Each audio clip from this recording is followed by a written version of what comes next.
السلام علیکم دوستو، آج میں آپ کو بتانا چاہتا ہوں کہ میں نے یہ چینل کیوں شروع کیا۔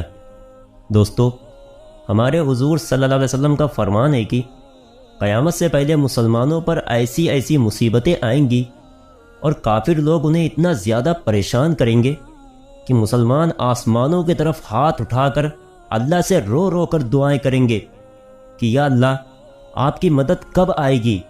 ہم مسلمان اتنی مصیبتیں کب تک جھیلیں گے؟ دوستو، ہمارے نبی نے پہلے ہی بتا دیا تھا کہ اے مسلمانوں، اگر تم اللہ کو اپنا خدا مانو گے اور مجھے اپنا نبی مانو گے تو مصیبتیں جھیلنے کے لیے تیار رہنا، کیونکہ پھر تمہارے اوپر مصیبتیں ایسی تیزی سے آئیں گی کہ جیسے پہاڑ کے اوپر سے چٹان نیچے زمین کی طرف تیزی سے گرتی ہے۔ دوستو، آج دنیا کے حالات دیکھو کہ ہر طرف مسلمانوں کو پریشان کیا جا رہا ہے، کوئی ان کی مدد کرنے والا نہیں۔ مسلمانوں کے لیے ایسے حالات بنائے جا رہے ہیں کہ بے گناہ مسلمانوں کو جیلوں میں ڈالا جا رہا ہے۔ فلسطین کے اندر ہمارے لاکھوں مسلمان جیلوں میں پڑے ہوئے ہیں، وہ کھانے کے ایک ایک دانے کو ترستے ہیں۔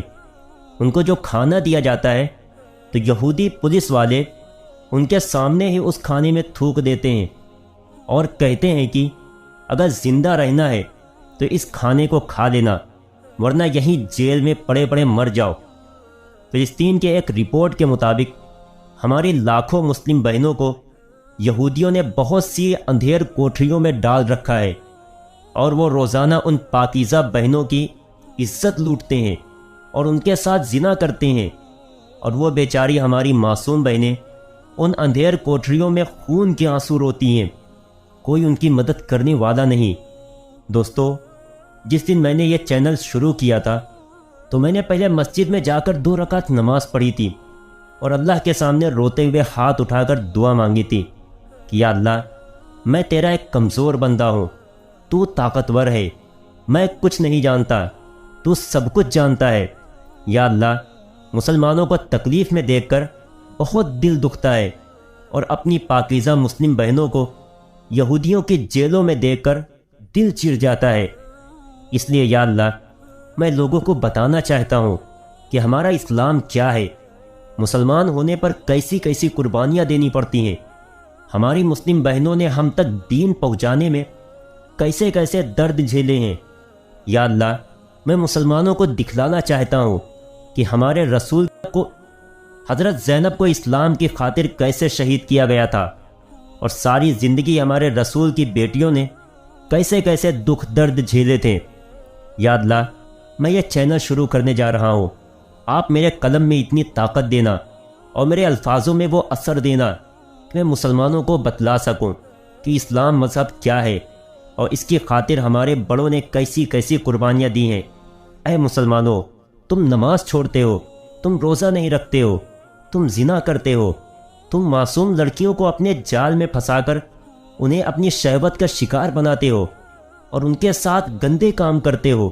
اے مسلمانوں، کیا تمہیں ایسا بنانے کے لیے ہمارے رسول نے مصیبتیں جھیلی تھی؟ اے مسلمانوں، کیا تمہیں ایسے گندے کام کرنے کے لیے ہمارے رسول کی بیٹی کو شہید ہونا پڑا تھا؟ اے مسلمانوں، اگر تمہیں اپنے گناہوں سے فرصت ملے تو ذرا مدینہ کی گلیوں میں جا کر دیکھو تو تمہیں آج بھی اس رسول کی رونے کی آواز سنائی دے گی۔ تمہیں مدینہ کی زمین بتائے گی کہ دوپہر کی تیز دھوپ ہوتی تھی اور ہمارا رسول یہاں پر بیٹھ کر اللہ سے رو رو کر دعائیں کر رہا ہوتا تھا کہ اے اللہ، میری امت کی حفاظت فرمانا۔ اے مسلمانوں، تم کیسے بے وفا ہو کہ اپنے رسول کی بھی تکلیفوں کو بھلا دیا۔ تم نماز نہیں پڑھتے ہو اور اللہ کو ناراض کرتے ہو، تم کیسے سچے مسلمان ہو؟ دوستو، آؤ آج ہم سب مل کر اللہ سے اپنے گناہوں کی توبہ کریں اور ایسی زندگی گزاریں کہ جس سے ہمارا اللہ راضی ہو جائے۔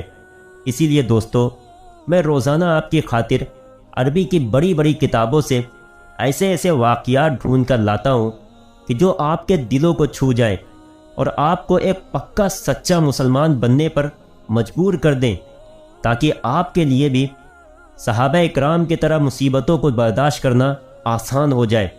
آپ کو بھی معلوم ہو جائے کہ جب ہمارے رسول نے اتنی مصیبتیں جھیلی تو ہماری کیا حیثیت ہے۔ جب ہمارے رسول کی بیٹیوں تک کو شہید کر دیا گیا تو ہماری کیا حیثیت ہے جب ہمارے رسول کے صحابہ اکرام کو مکہ کی گلیوں میں رسی باندھ کر گھسیٹا گیا تو ہماری کیا حیثیت ہے؟ دوستو، اللہ نے قرآن کے 21ویں پارے میں فرمایا ہے کہ اے مسلمانوں، تم کیا سمجھتے ہو کہ تمہیں زندگی میں آزمایا نہیں جائے گا؟ تو ایسا ہرگز نہیں ہوگا۔ میں دنیا میں بھیج کر تمہارے اوپر مصیبتیں بھیجوں گا اور تمہیں آزماؤں گا کہ تم سچے مسلمان ہو یا نہیں۔ تو دوستو، حالات سے پریشان نہ ہو۔ مصیبتیں ہر زمانے میں مسلمانوں پر آتی رہی ہیں، اور اللہ نے قرآن کے 9ویں پارے میں فرمایا ہے کہ یہ زمین میری ہے اور میں یہاں ظالموں کی زیادہ دن حکومت نہیں رہنے دیتا۔ تو اب ہماری ذمہ داری ہے کہ ہم مسلمان اپنی زندگیوں کی اصلاح کریں، خود کو اللہ و رسول کی بتائی گئی زندگی کے مطابق بنائیں، اور اپنے اندر اللہ و رسول سے محبت پیدا کریں، ان کا ذکر کریں، ان کی باتیں سنیں، تاکہ ہمارا ایمان تازہ ہوتا رہے۔ اے دوستو، اگر آپ کا بھی میرے چینل سے جڑنے کا یہی مقصد ہے تو میں آپ کو دل سے مبارکباد دیتا ہوں، لیکن اگر آپ کا یہ مقصد نہیں ہے تو میں آپ کے سامنے ہاتھ جوڑ کر کہتا ہوں کہ اللہ کے واسطے میرے چینل کو چھوڑ کر چلے جائیے، مجھے انسبسکرائب کر دیجئے، کیونکہ میں نے یہ چینل اللہ و رسول کی خاطر بنایا ہے۔ میں نہیں چاہتا کہ میرے چینل کو ایسے لوگ سبسکرائب کریں کہ جنہیں ہمارے رسول سے محبت ہی نہ ہو۔ میں تو چاہتا ہوں کہ لوگوں کو خبر دوں کہ ہمارا رسول کیسا تھا، ہمارے صحابہ اکرام کیسے تھے، ہمارے رسول کی بیٹیاں کیسی تھیں، ہمارے رسول نے ہماری خاطر کتنی قربانیاں دی ہیں۔ اللہ ہمیں صحیح دین پر عمل کرنے کی توفیق نصیب فرمائے اور ہمیں سچا پکا مسلمان بنا دے۔ السلام علیکم۔